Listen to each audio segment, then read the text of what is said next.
All right, ladies and gentlemen, welcome to No Final Bell episode 4.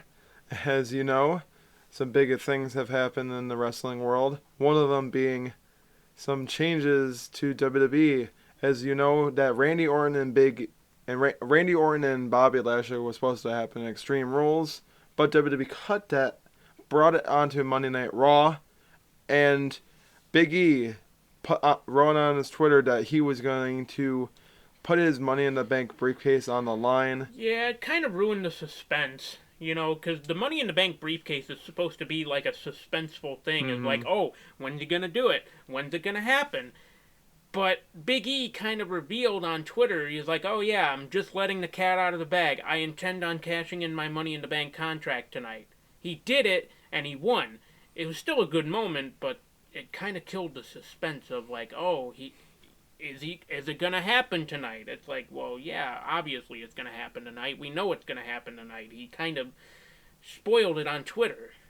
If he Well, didn't spoil it on Twitter, it would have mm, been more suspense. It would have been, like I said, not that the moment like killed anything, but yeah, right. And the thing is, I think it was gonna be a moment where on Extreme Rules that he was actually going to, Bobby Lashley was probably gonna beat Randy Orton at Extreme Rules, yeah. and then Big E was probably gonna cash in and win the WWE title at Extreme Rules.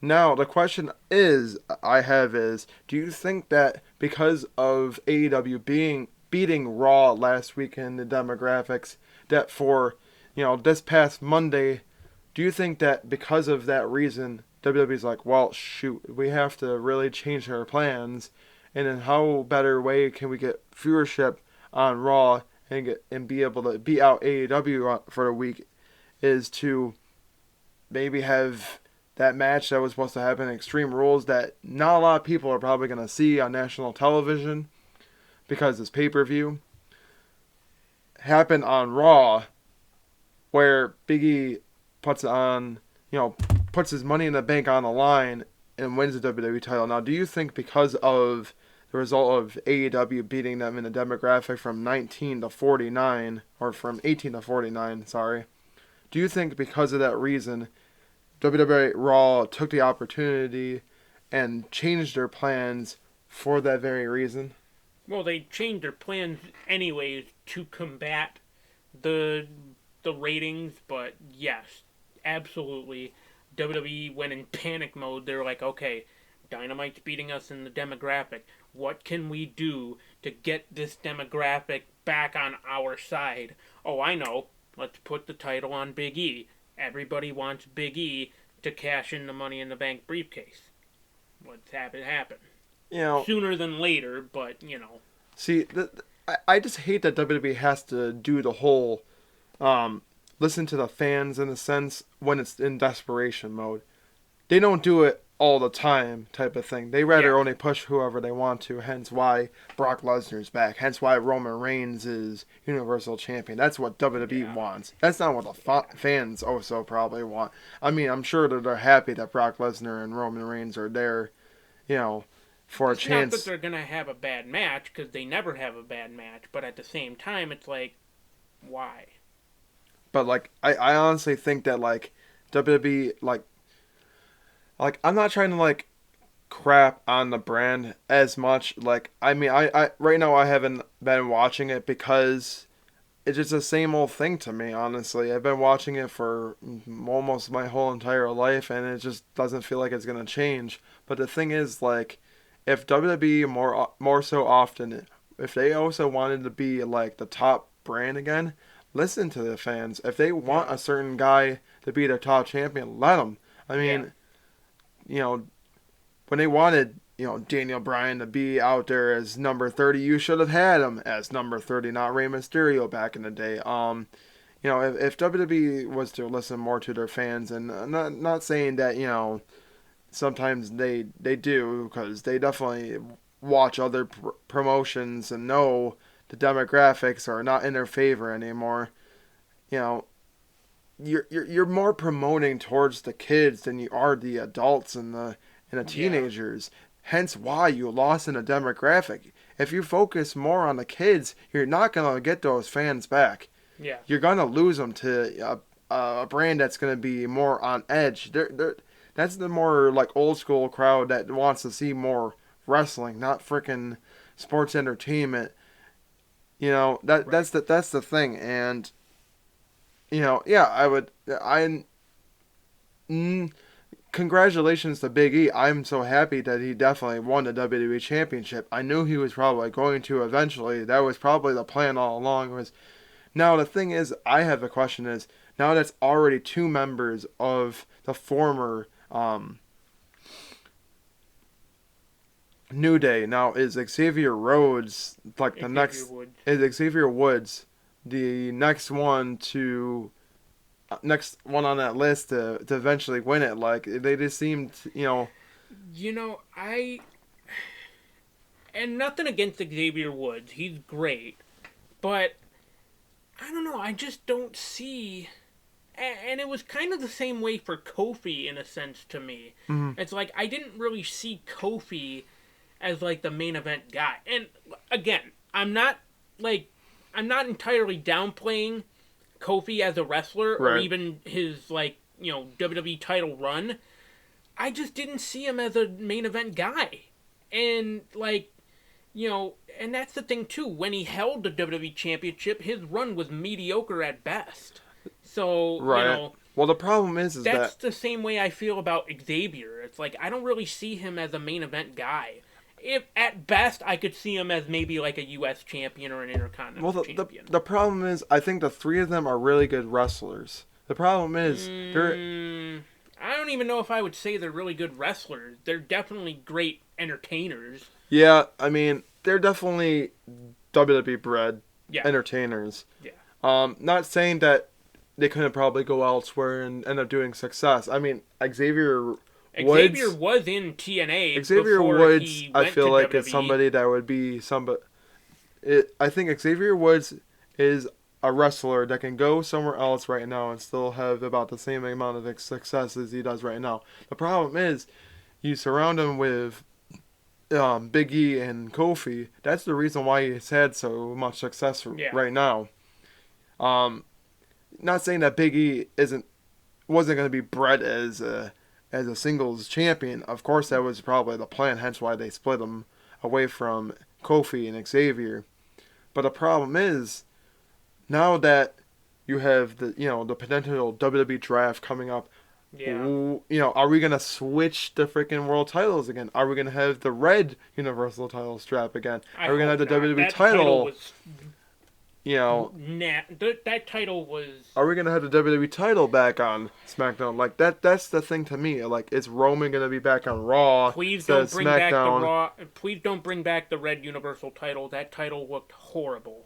I mean, don't get me wrong. I like the blue belt a hell of a lot The better than the blue red belt is belt. nice, But the but the thing red is, belt looked horrible. WWE is gonna do whatever they want, and clearly they're okay with switching the world titles, and that's probably what they're gonna do. They're probably gonna have Roman be on Raw again because, but then again, the I don't work know, that he's man. been doing on SmackDown has been pretty good. It's So up to I don't know. Fox. It's up to Fox and USA whether Roman goes to SmackDown or Raw.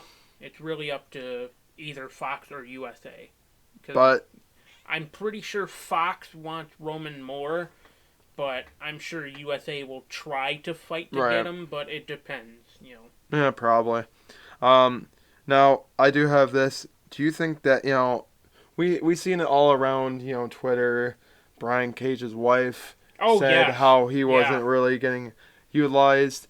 I mean, he probably isn't. He honestly is. yeah. Melissa Santos has been kind of outspoken on Twitter, Hmm. and I would know because I follow her on Twitter.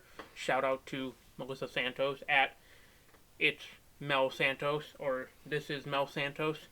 But yeah, so she kind of was saying how Brian Cage was a star outside of AEW, like he's a former Impact World Champion. He was in Lucha Underground. He's a superstar, and yet AEW is kind of treating him not as well as she maybe would have thought, or even maybe how Brian Cage himself would have thought. But at the same time, I feel like they're slowly building him up to be this like huge unstoppable monster guy. But Hmm. we'll see what happens. I mean, at least right now, I can kind of agree with what Melissa Santos is saying about Brian Cage. But if I've noticed anything about AEW in the 2 years that they've been a company, they know how to build stars. And I think we just have to wait for the right time before we see Brian Cage in the role that he was meant to be in. Right, and the problem is that he was involved with Team Taz, and he's also involved with him going up against the members of Team Taz. Yeah, that Um, storyline is kind of like they should go away from that. I mean, they're probably going to. They're gonna have Brian Cage go up against Ricky Starks, which I'm kind of looking forward to seeing. I think it's a way to just get it done and over with. They've had. If the angle goes towards Brian Cage winning back the FTW World Championship, then you might as well just give up on Brian Cage right then and there. Honestly, I think Brian Cage being Ricky Starks makes the most sense. Then after that, you really should have him go after, a title. Yeah. Build him up. Um, I do get it. He really should be used a hell of a lot more often in AEW sense that like he's a great world champion. He's also somebody that could be a great TNT champion. Do some more with him, honestly, AEW. I know, you have other guys that are of that top level. You just brought in Bryan Danielson. You just brought in Adam Cole. You have CM Punk. You have all those guys that could be going after the world title. You have a Malachi Black that you've been building up very much. And honestly, I really do think that Brian Cage will eventually get there. Yes, I know that, AEW has been not using him as much as they probably should be. But the thing is, like, they weren't using Lucha Brothers much Yeah. either in a sense. Now they're the World Tag Team Champions. Yeah. You just got to be waiting and patient. I think that Brian Cage needs to be waiting a little bit more patient. I think his time will eventually come in AEW. Because, I mean, you can't just have that guy and see the kind of great work he's done outside of AEW and not end up using him towards that sense. I think his time will be coming. It's just right now he's dealing with all those down facts of, formerly being in Team Taz and all the other stuff. So he has to get, rid of all that, business first. And I think when he does beat up on Ricky Starks, if not Ricky Starks beating Brian Cage, I think eventually it's going to lead into something different. So I'm really hoping so. If I was Honestly. Brian Cage, I would try and go after Miro for the TNT title because that match would be amazing. I think so too. I mean, we talked about Miro. Miro really hasn't been too great of a TNT champion, but I'd say give him some time. I do think that Eddie Kingston and Miro, I don't think that their rivalry is done as of right now, honestly, because he's still saying like the Redeemer and Eddie Kingston had their Bean little Beat Nuts. they had this little promo with each other, so I don't think their whole stick is done yet. It might eventually lead to another match between them for the TNT title. Who knows?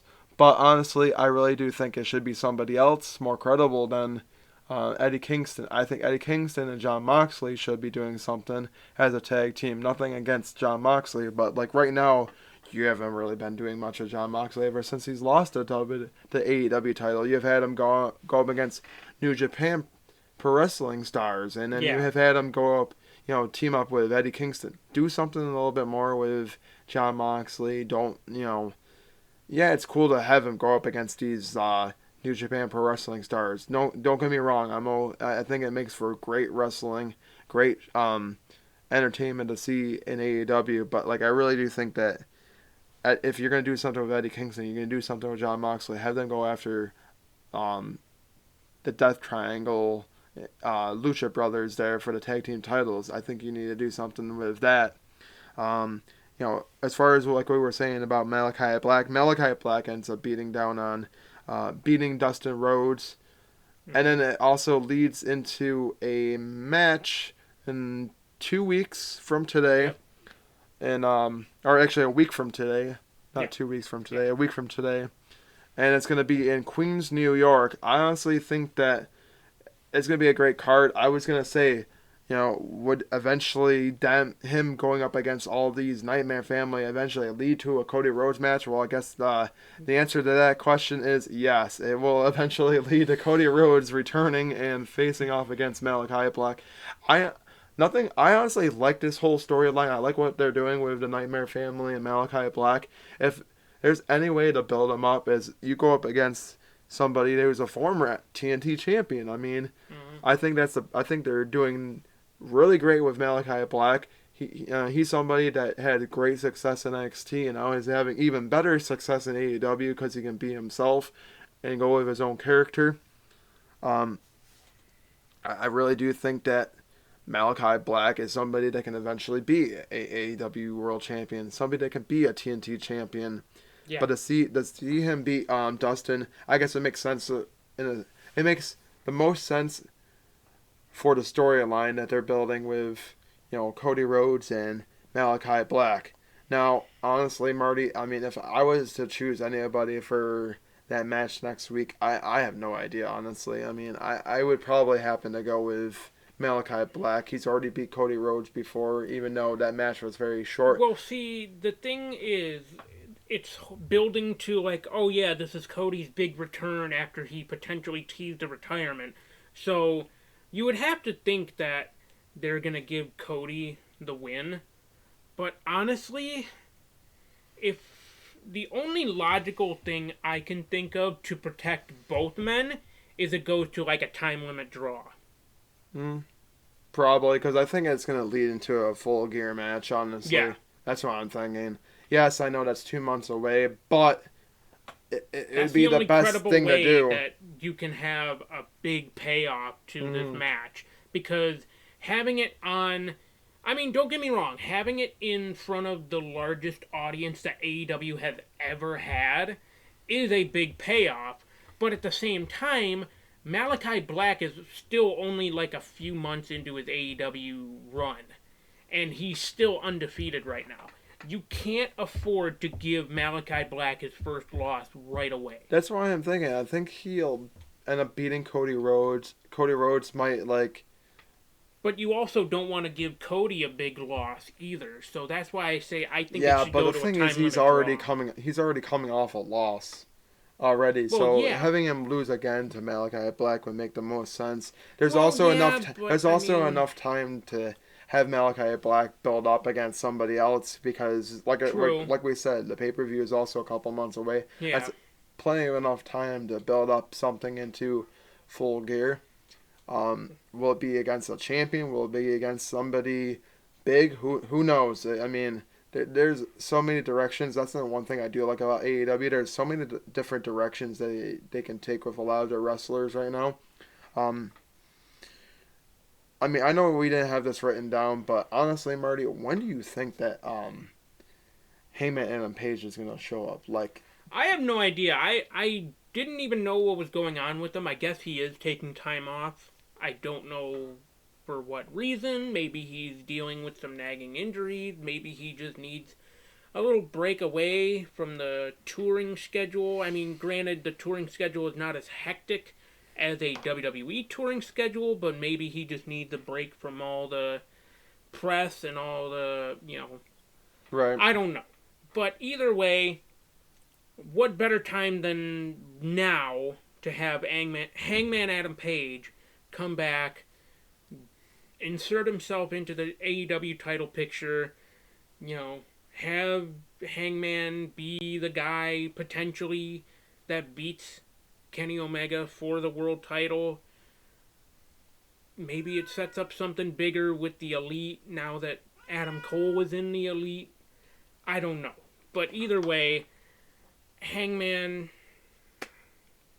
please come back. I honestly think that it would make the most sense to have him come back against and honestly, like next Wednesday in the biggest event that in AEW history, I honestly think that it would make the most sense to have him come back in the Grand Slam because it's such a big event, it's such a big stage for AEW, and I honestly, what better way to have him come back and something like that. I already think that it's going to be a stacked card Yeah. regardless because it's the biggest event ever for AEW. So, what better way to have him there? Now, honestly, speaking of Team Taz, yes, we still have the Brian Cage and Ricky Starks, but that doesn't mean that Powerhouse Hobbs and Taz there don't have their hands full. They have their hands full with CM Punk, Yeah. where CM Punk on this past Dynamite was Send Hook. um, he wanted everyone to come his way to fight up against Team Taz. Punk wanted, what was next for him opponent wise. He was like saying anybody out there. Taz interrupted him. Now the thing is Punk gonna have to go up against a couple members of Team Taz, and honestly, or do you think it will be somebody else? I mean, we could potentially see the in-ring debut of Hook, which we'll see. We'll see what happens with that. We'll see how well or how not so well he does in a professional wrestling match. But I don't know. Maybe he goes up against Starks. Maybe he goes up against Hobbs. I don't know. But either way, I think big things are in store for CM Punk and AEW. But we'll have I to see. mean, We'll have to wait and see. I know you have to like build him up, and Yeah. you gotta build him up from ground zero again before he gets to that chance of him, being maybe a champion or something like that. But the thing is, like, I'm just not a big fan of this Team Taz faction. I just think that it's not working for him. And same thing with the Hardy Family Office. I don't think that's really working too much either. But the thing is, like, if CM Punk has to go up against Powerhouse Hobbs, or if not Hook, have it like a 2-on-1 handicap match or something like that, where CM Punk just ends up, I don't know, beating both. Powerhouse Hobbs is a great big man, but not really the best wrestler in a sense. Honestly, yes, he gets his opportunities, and yeah, he can move around in the ring, but he's just very dull. I don't mind. Like, I kind of want to see what Hook does. I want to see if Hook will take on a lot of like what his father used to do back in the day when he was a wrestler. Honestly, but the thing is, like, I mean, I don't know if we're going to be seeing Taz plexes or Taz missions from Hook, but who knows? who knows? Honestly, but I really do think that CM Punk, you know, it might be like a one-off Dynamite match or like a one-off Rampage match. I don't think it's gonna lead into like a whole feud with him going up against Team Taz. It might, who knows? Here's the thing, too. I think CM Punk, at least right now, is being kept as a special attraction wrestler for AEW, meaning he'll only wrestle like the big pay-per-view matches and not necessarily a lot of like Dynamite or Rampage matches. But then again, they might give us, like you said, a one-off Dynamite match or a one-off Rampage match. I don't think they're gonna, you know, deject CM Punk to like a AEW Dark or an AEW Dark Elevation. And if Mm-hmm. they do, they'll only have him like commentate a match or whatever. But as opposed to like, say somebody else, they're sending them down to like Dark or Dark Elevation to kind of help, you know, get the younger talent over and Mm, just like kind of help them build themselves up. right. But I don't know. I mean, I don't that's know. how I look at CM Punk right now in AEW. Is he's mainly a special attraction wrestler, Right. kind of like a Brock Lesnar, but CM Punk is not a part timer. Honestly, I'm okay with CM Punk going up against Powerhouse Hobbs or Hook, but the thing is, like, I just don't know if I would be okay with that being like a match of Full Gear, honestly. And if it was, just have it as like the first match of the night and just get it done and over Or with, just have it on the honestly. buy-in. Yeah, or that too. I mean, I still think that it would end up being a decent match. I mean, CM Punk looked alright in his match against Darby Allin, but I honestly think that him going up against Powerhouse Hobbs and Hook, I don't know how I feel about that. But then again, I mean, like I said, you have to build them up some way, and if that's the way that you have to do it, I mean, that's the way you have to do it. As far as this, Brian Powerful ended up beating up on FTR, they're done with that whole thing. They claim that they're the top team in AEW now. Do you think that that's true, even though they're not the tag team champions? Yeah, it's saying a lot for somebody that hasn't won the tag team titles yet. I mean, they might be But one of don't get me the. wrong, Proud and Powerful, Santana and Ortiz, they they are a great tag team, even though, like I said, they haven't won the tag team titles Hmm. yet. But you know, they're former Impact tag team champions, so I mean, they're not the longest reigning. right. That record happens to be the North, but for a tag team that is former Impact tag team champions, like you know, Proud and Powerful, Santana and Ortiz, they can get the job done when it's necessary. Honestly, I really do think that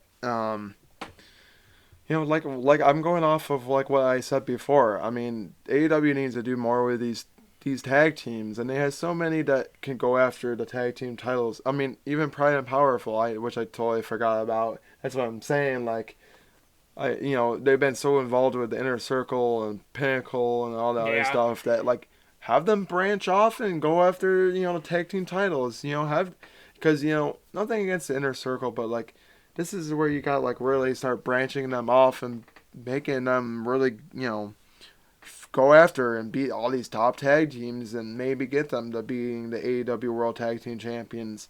Lucha Brothers are a really good tag team. I think nothing more. They definitely do deserve the tag team titles, but like you know have them go up against credible tag teams. Honestly, you got John Moxley and Eddie Kingston. You have Pride and Powerful. You have Top Flight whenever Dante Martin's brother Darius Martin. Darius Martin comes back and whatnot.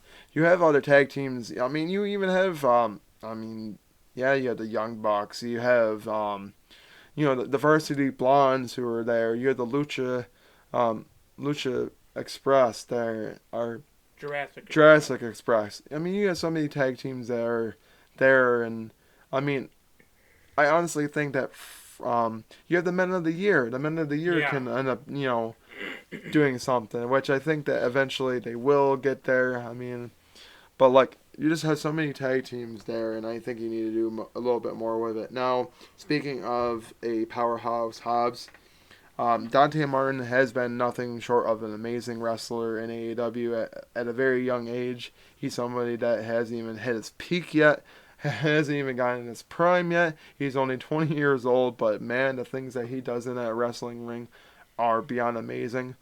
Um, but Powerhouse Hobbs ends up beating him down. It might derail his momentum just a little bit, but I think Dante Martin's in good hands in AEW. Yeah, I would happen to agree with that. He made the right career choice signing with AEW. Same with his brother Darius. I just don't see them.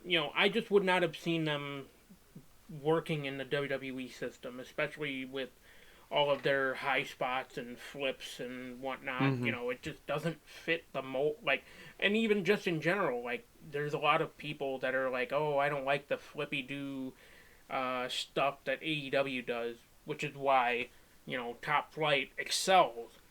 So I don't like a lot of the, but yeah, like people say that about AEW of like, oh, I don't like a lot of the flippy do stuff that they do. Okay, well, there's WWE, there's Impact, there's Major League Wrestling, there's NWA, there's Ring of Honor. There's a lot of different alternatives for you if you don't want to watch AEW for the flippy do stuff. So, Right. But I mean, but my thing about that is, just give it a chance. Maybe yeah, you'll like it. exactly. I mean, it's I took definitely it. a we took Jason it. and I both took a chance on this company, AEW, 2 years ago when it first started, Hmm. and we've been watching ever since. Yeah, of So, course. And it happened. It also is in its third year now too. yep, Um, it, couldn't be any better. no, it can. I mean, it's definitely gotten hell a lot better. Hence why Dynamite this last week was 1.3 million, and it beat Raw in the demographic for 18 to 49, which is the demographic you will want to have because that is, you know, the modern. That's where a lot of your crowd will want to watch a lot of it. Nothing against it. You want to build for the future. You want to also be good with the kids. But the thing is, the real demographic that matters is the 18 to 49. Yeah. You can only have kids as fans for so long before they eventually grow up and want to watch the wrestling that they want to watch. Exactly, and 18 to 49 is definitely the demographic you want to win every single week, and Yeah. AEW has been nothing better of winning that demographic almost every single week, honestly. As far as that, MGF has his work for him his work cut out for him as now he's gone away from Chris Jericho, but now is starting to go after Brian Pillman Jr. Yeah, Brian Pillman Jr. and the Varsity Blondes. Now, by the way, MJF it's almost like he's trying to get heat with what he was saying about Pillman and his family. I don't know if he's trying to get heat or if he's actually I know he's not trying, but he's definitely willing to get as much heat as he can. He is one of the truest. Even still, he's one of the truest heels there is in the business, at such a young age, and it's probably crazy. Since The Miz. Yeah, honestly, I think so. But even still, all the stuff that he was saying about Pillman and his family, man. I mean, that's a low blow. I know, it's definitely a low blow, but, Especially calling Brian Pillman Jr.'s mother Methany. Yeah. When her name is Melanie. Mm-hmm. I know, that is crazy, but he's the one that's willing to get under people's skins. He's the one that can honestly talk the talk and also walk the walk. He is a great, he's a great worker in the ring, and he's also a great talker as well. And that's the greatest thing about MJF too, is he carries that with him even on social media. Mm-hmm.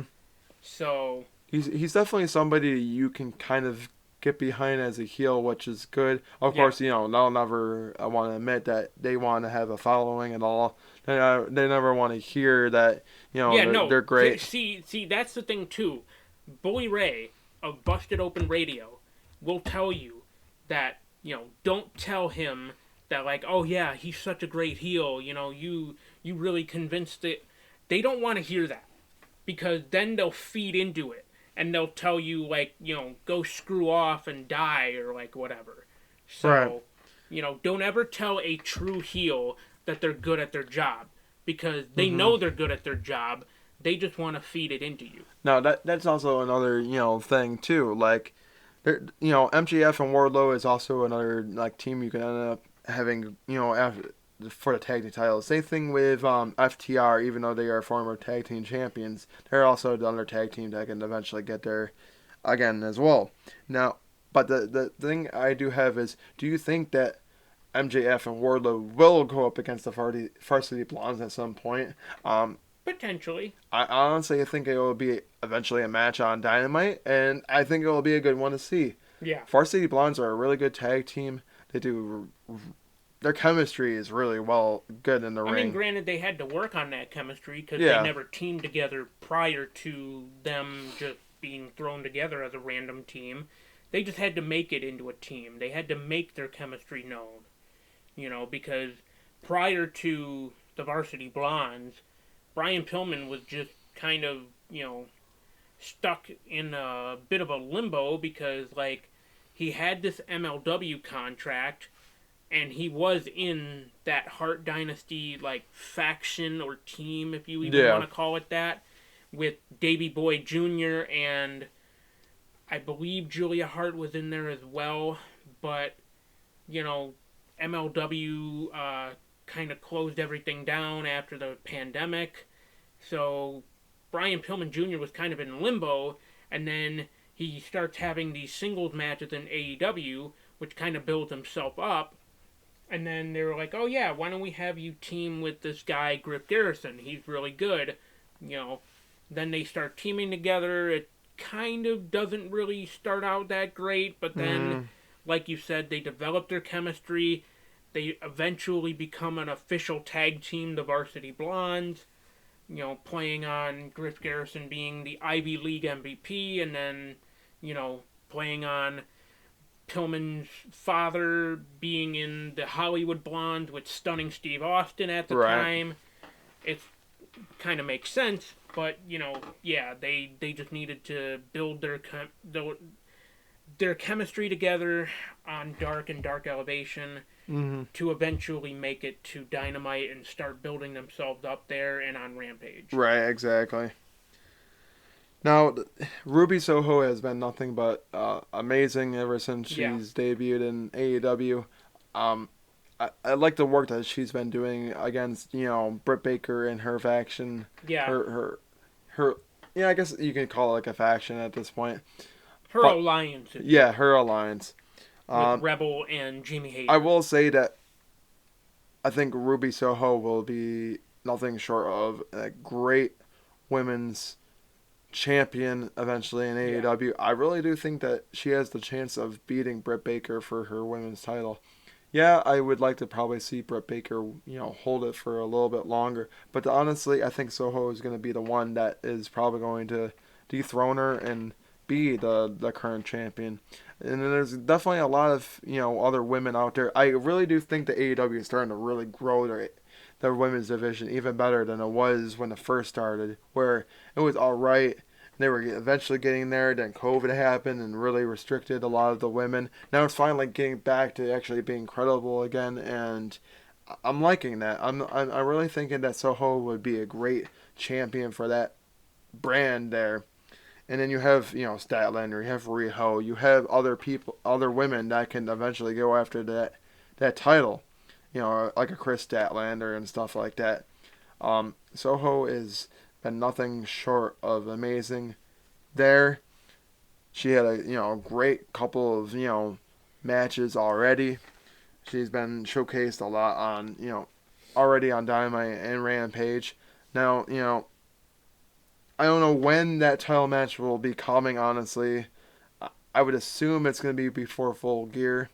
But maybe at honest, Full Gear. but honestly, Marty, do you see Ruby Soho eventually winning that women's world title Oh, away from absolutely, Britt Baker? absolutely. But to your point, I would like to see Britt Baker hold on to the women's title at least a little bit longer. But something tells me that Ruby Soho, they're gonna give it to her. Yeah, I honestly think so too.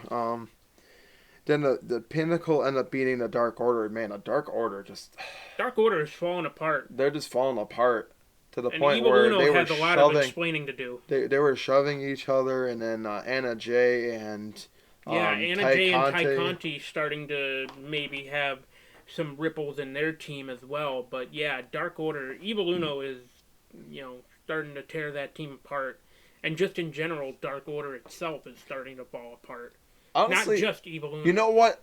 Honestly, I just thought about this. It would not shock me if the Dark Order ends up falling apart, and then Adam Hangman Page ends up coming back, and then being the new kind of like, I don't know, like the leader of Dark Order. But like, as you've been noticing, like you haven't been seeing John Huber's son being Oh involved yeah, with negative one. with Yeah, Dark Order. So it wouldn't shock me if Dark Order and Adam Hangman Page, like Adam Hangman Page, ends up being the new leader, and then the Dark Order ends up like following him. It wouldn't shock me. I would be honestly okay with that, because then you can have Evil Uno and yeah. Stu Grayson. You can have them being a great tag team, kind of like what they were in ROH. In Ring of Honor, like Yeah, Ring of Honor. when they were formerly the Super Smash Brothers, or even just in general as a tag team, Grayson and Uno. But I think that they probably won't be involved with the Dark Order. I think they'll probably branch off as their own thing. branch off as their own thing. Yeah. But I really do think that there's somebody that can eventually be, a great tag team that can go after the tag team titles. What about Silver and Reynolds? Silver and Reynolds, I honestly think that they had two, but I think they're still going to be. I think that, like I said, Adam Hangman Page is going to come back. He's going to be the new leader of the Dark Order, and I think that everybody that is resenting Evil Uno and Stu Grayson are going to leave them in the dust and then join up with Adam Hangman Page. Who's to And say maybe Wyndham Rotunda could be the new member, could be the new leader of the Dark Order, formerly known as Bray Wyatt? I mean, that could probably be a case of what's probably to come and why they end up going with it with what they're doing. It would make the most sense because he used to be. Wyndham Rotunda and John Huber were really close friends, and it would make the most sense to, you know, and I'm sure there's going to be those people of like, oh, they only brought in Bray Wyatt, Wyndham Rotunda to ride off the coattails of Huber's success, but like, it's so much bigger than that. It's so much bigger than that. It's not a case, It's yeah, probably you could probably make the argument right, that like, yeah, Bray Wyatt, Wyndham Rotunda would be riding off of the coattails of Brody Lee, Jonathan Huber's like, success that he created with the Dark Order. But right. honestly, it makes the most sense in a storyline aspect and even just in general to have Wyndham Rotunda, Bray Wyatt be the new leader of the Dark Honestly, Order. I think that John Huber himself would want that to happen. Would love to see that. Would have if he was still around. Would have loved to have seen that happen. Yeah. One and two. Also, I think his wife there would have been. Amanda. Amanda would love nothing more than see his former buddy there being part of that faction. Or what I could see is Dark Order. Having their own thing with him, and then Adam Hangman Page having like whoever wants to be with him type of thing. That's the real reason. So kind and of this like is a what Dark Order, like one side, and a Dark Order the other side. Yeah. Like, who's really gonna lead the Dark Order? But then again, like I mean, it'll be interesting to see. I think that Adam Hangman Page being away, that's the real reason why they're resenting each other is because of he wanted to he didn't want to be involved with it. But then again, it's because, they didn't want to listen. But then they were trying to say, like, hey, move back, let's, welcome his wishes. But the thing is, like, he'll eventually show up again. And then I think that everybody that, wanted to give him his space and privacy is going to be like, no, I basically screw you and we're going to go with him because he's somebody that we respect more than you guys. You guys are just, telling us what to do and all that other stuff. So honestly, I really do think that it could be, either Adam Hangman Page, which would make the most sense in a sense, and what's happening right now with, Dark Order resenting each other and whatnot. So it would make the most sense to have him eventually being the leader. We'll see what happens. Honestly, then this one's an interesting one. Jon Moxley ends up beating Suzuki. Yeah. Now, at first, though, I didn't quite understand what people were saying about the Suzuki, like, incident. But now I kind of read up about it. They cut off the part of Suzuki's entrance where the people chant Kaze ni Nari, or whatever that thing is, and they cued right to Moxley's music, which, yeah, it can get a lot of people kind of peeved off. But, either way, the match itself was great. It was very hard-hitting between the two, and even just, the finish was kind of a little, like, what? But, I think it was just so that, because Minoru Suzuki, he's been in pro wrestling for a very long time. Yep. So he was probably just, he probably took the move the way he did to protect himself. Because the way that the Death Rider, like, is supposed to work is that it's a double underhook and you're dropping him on the top of his head. Or, not necessarily on the top of his head, but, like, kind of doing, like, the roll through where it looks like maybe the back of his neck or whatever. But, like I said, Suzuki has been in wrestling for over 30 years. Yep. It was probably just a way for him to protect himself, because he ended up taking a flat back bump. Which, is what it is, but I just kind of found it a little, like, awkward, but then that's what I boiled it down to. It's like, well, he was probably doing it to protect himself because he's been Yeah, wrestling for a probably. long, long time. I mean, it definitely got pretty gory and back and forth Yeah, because there Minoru was Suzuki bloodshed. had a little bloodshed there by the Yeah, right Aubrey eye. was wearing the gloves, so But honestly, that's what I'm saying. Like, I mean, I definitely don't mind Moxley end up going up against these, big time NJPW wrestlers. But the thing is, like, you know, if he's just gonna go up against these guys, like, why isn't he just in Japan wrestling up against these guys instead of yeah, doing it in AEW? That's what I'm yeah. getting at. Like, I feel like the reason they're doing it is so that they can, kind of appeal New Japan to like an American audience because like yeah, New probably. Japan has a big enough audience already like in America, but I feel like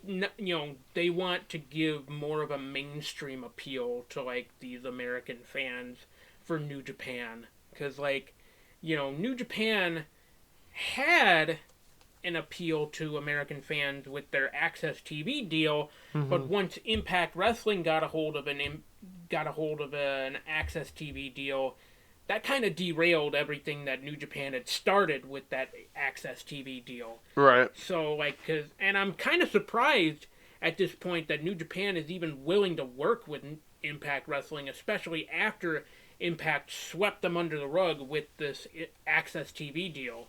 Because, like, you're seeing names like Jay White show up in Impact Wrestling. You're seeing names like David Finlay, Juice Robinson, um, Kojima at one point was in Impact before he had the match against Moxley at All Out. Which, not for nothing though, Kojima, give Eddie Edwards what he wants. Give him that one-on-one match that was supposed to happen months ago but was never able to happen. I mean, I'm shocked at like Eddie. I mean, I don't even know if Eddie Edwards hasn't even really been showing up in the Impact as of Oh late. no, he has, cause he was involved in a 6-man tag, I believe, Mm, with Sammy Callahan and Tommy Dreamer, right. and it was against the Elite. But even then, you have all that stuff with. But Eddie Edwards is a prominent part of Impact Wrestling. He's pretty much like Impact Wrestling's life and blood in a way. But you know, speaking of Impact Wrestling, their new, well, not new, but their special on Saturday the 18th, Victory Road, is coming up. I do plan on watching it, and it's going to be a pretty good card. You know, even though I know there's only really like there's only those two matches that I do know for sure are happening of Christian and Ace Austin for the Impact World title, and then you have Josh Alexander versus Chris Sabin for the X Division title. Mm, However, they did say that all four titles of Impact, or not all four, but all the major titles in Impact Wrestling are going to be defended.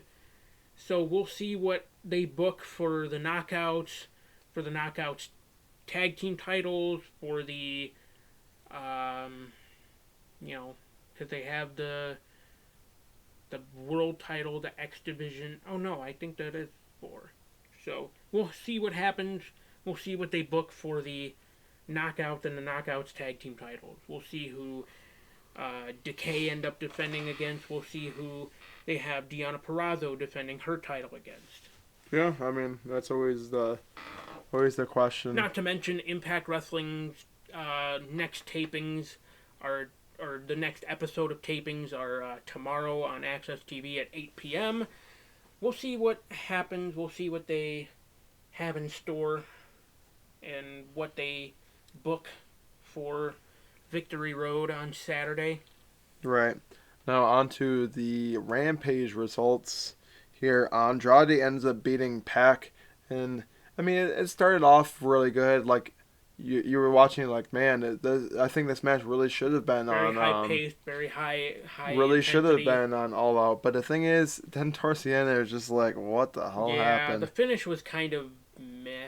And It was then kind of and hokey. then And, well, not hokey, Andrade but ends up getting out of the ring. You know, Chavo ends up Yeah, Andrade found out that Getting it. Chavo used the iPad to help Andrade get the win, and Andrade didn't quite like that. So I think Andrade wanted to get the win for himself. Mm-hmm. And after Chavo used the iPad, Andrade is like, "No, I don't need you anymore. I'm aligning myself with this guy, this business associate of mine." So Yeah, even though Chavo was a really good manager for Andrade, we'll see what happens with Andrade going forward. Andrade El Idolo going yeah, and forward. he ended up turning on Chavo, which honestly I saw happening. Like I knew Yeah, that he was gonna eventually we knew it was eventually gonna happen, but turn like on Chavo. we didn't think it was gonna happen so soon. Yeah, I guess we didn't know that it was gonna happen so soon, but honestly, that match probably should have happened all out better than probably QT Marshall and Paul White. I hate to say it, Yeah. but Andrade does end up getting a win. I mean, him leaving Chavo, I have no idea what the hell that means for his future. I would assume that means Could like it exactly what's probably gonna happen with when he was on NXT and maybe the main roster is could I it think potentially mean Chavo Guerrero gearing for an in-ring debut on Dynamite, or even just in general with AEW? uh, Do you think he's too old? I don't think he's too old. I mean, because then if we said he was too Yeah, old, then exactly. why Yeah. is Christian Why Cage is out Christian Cage there there? and Why is Sting, Jericho? Why is Sting? Chris Yeah. Jericho? So I don't think he's too old. I think he can still go. It'd be interesting if he ends up going up against Pac with all that Yeah. happen with Yeah. that. It might just be like a Dynamite or Rampage match. Chavo Guerrero Jr. end up going up against Pac. I'd rather only see it like a one match type of deal if he was to return. The one thing I don't want to see happen in a return is freaking Tully Blanchard in the ring Yeah. wrestling up against Sting. Yeah. I do not want to see that happen at all. Which is Yeah. kind of like what they're gearing up as is maybe Tully and We don't Sean have to. We Spears we don't up. need to see that. We don't need to see Tully Blanchard and Sting in a wrestling ring again in 2021.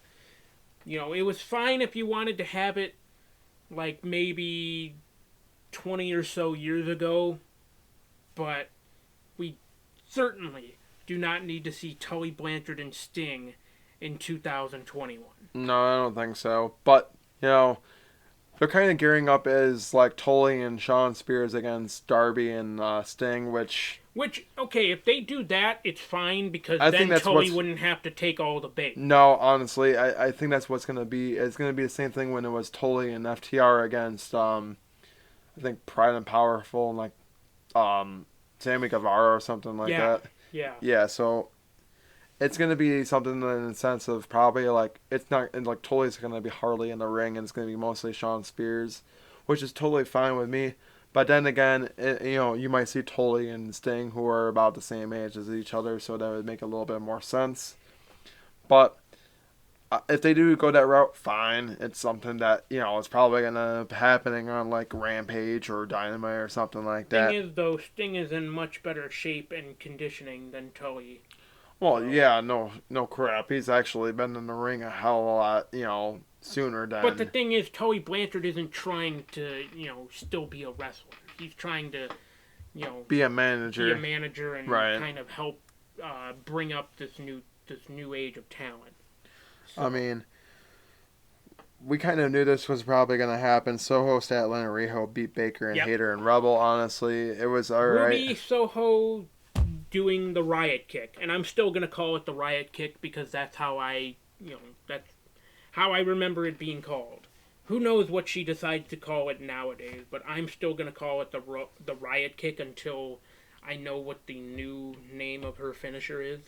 Which is basically like a Yeah, Pele kick. it's almost like a Gail Kim eat defeat, but instead of because it's an arm wringer into a Pele. Hmm. So which Now, she aptly called the riot kick when she was in WWE. right, So that's which why I say I'm still gonna call it the riot kick until she decides to come up with a new name for her finisher. hmm I mean, honestly, is what I've been seeing so far. I really think that it kind of feels like Rampage just I don't know. It just feels like they end up rushing a lot of the matches because they only have an hour. I really think that Well, it is eventually also it should. taped after Dynamite, so they Well, probably do feel rushed in a sense. yeah, probably. Um, I was happy about this. Brian Pillman Jr. gets the Yep. win in his hometown, beats Max Caster. Using his father's finisher when Yeah, he was Flying Brian. The which was diving awesome. clothesline, the springboard clothesline. But So, the thing is, like, what I found funny is he was gonna say the Skyline chili tasted, smelled like, poop, basically. But then then then Anthony Bowens takes the Bones, mic away and is like, hey, yeah, hey, you're hey, whoa, whoa, right, you're you're already already on on thin thin ice. We ice. don't need to be crossing another line to get you suspended for another 30 days. I mean, it was nice to see Max Caster back in a ring. I really do think the Acclaimed is also another tag team. There we go. The Acclaimed is also another tag team that can eventually, get up there in the Yeah. ranks. I think that they're a great tag team. They like before Max Caster got suspended, I really think that the Acclaimed was one of those tag teams that were They were building themselves up building as a themselves up as, credible. Yeah. yeah. But nowadays, I don't know. It's kind of. I think they got a little derailed. Not saying that If they can't eventually get back if the there. Acclaim can keep themselves out of thin ice with management, then maybe they can be considered a contender Right. for the Young Bucks or even like the Lucha Brothers for the tag team titles. But what I also like to see is that Moxley, the Brian Pillman Jr. Yes, ended the up two getting. Ohio boys. They ended up getting. Brian Pillman Jr. ended up getting beaten down by Max Caster and Anthony Bowens, but then Moxley came out and helped out The two Brian Ohio boys. Pillman Jr.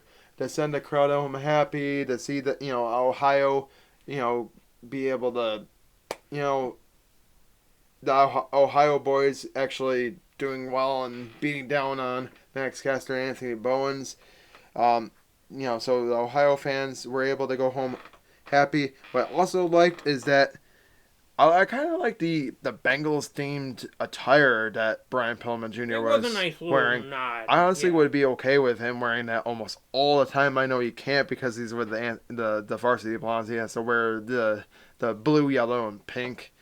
I kind of don't like those colors on both Griff Garrison and Brian Pillman Jr. I just think that it just looks way too weird, honestly. But I really do think that the way that they have been going as of late has been they've been nothing great, short of a great tag team. They have been looking really good. Their chemistry is looking really really tight, and honestly, I really do think that they'll eventually get there to the top ranks there. I mean, there, like I said, there's so many tag teams.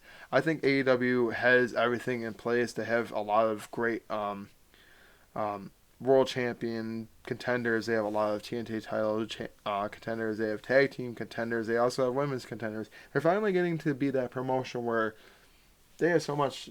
They have They have a a lot. solid roster that can challenge for any title. And You know. honestly, I will say after 3 years, it's about damn time they get there.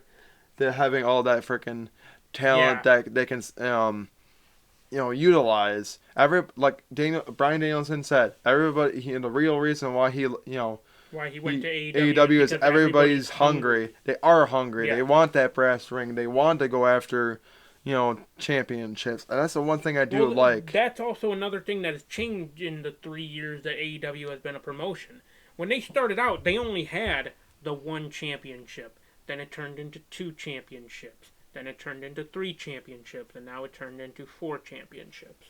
So, because when they started out as a company, I believe they only ever had the world title, maybe the tag team titles, and then the women's title. Like that, when Dynamite started, I'm pretty sure they only had two titles, the world and the women's. Because I believe the women's title, the first champion was crowned on that episode of Dynamite, which was the first champion was Riho, and then I believe at Full Gear was when The tag they team titles. determined the first ever tag team champions, which was SCU, but it was SCU with Kazarian and Scorpio Sky, because Daniels had been taken out for like an injury. Yeah. So, So but now we have 4 titles, technically 5, because mm, you can have like an AEW talent challenge right. Christian Cage if you wanted to, but I don't think that AEW is going to go that route. I think right now they're mainly having Christian Cage fulfill his role like as a full-time champion for Impact. It's like, we're not going to we're going to acknowledge the fact that you are an Impact champion, but at the same time it's like you go be a active champion in Impact. Meanwhile, we still have this roster in Impact or Right. in AEW. Exactly. And honestly, I think that's going to conclude this episode of No Final Bell. Please definitely follow us at Tinkle Sports on social media. Um, Unfortunately, the seal has been canceled. It is not going to be happening. So also make sure to watch Tinkle Sports Talk as it is happening. It is every Sunday at 9 a.m. You will hear Brian and I talk about everything that there is in sports, especially football season. Yes, I will This have to guy has wear got to wear a Bumblebee. a Steelers jersey. Yeah, I will have to wear a Steelers jersey, so you do not want to miss episode 33, where I will cry in misery as I got to wear that Steelers jersey for the first time in my lifetime. Please He'll look good also, in it. yeah, I think so. Honestly, I'm all for it. I'm one of those Bills fans that knew that they didn't do so well in that game against the Steelers, and you can't let up 20 points in the second half and win a game. I hate to say it, but honestly, please also recap our other 3 episodes on YouTube. Also catch up on Tinkle Sports Talk.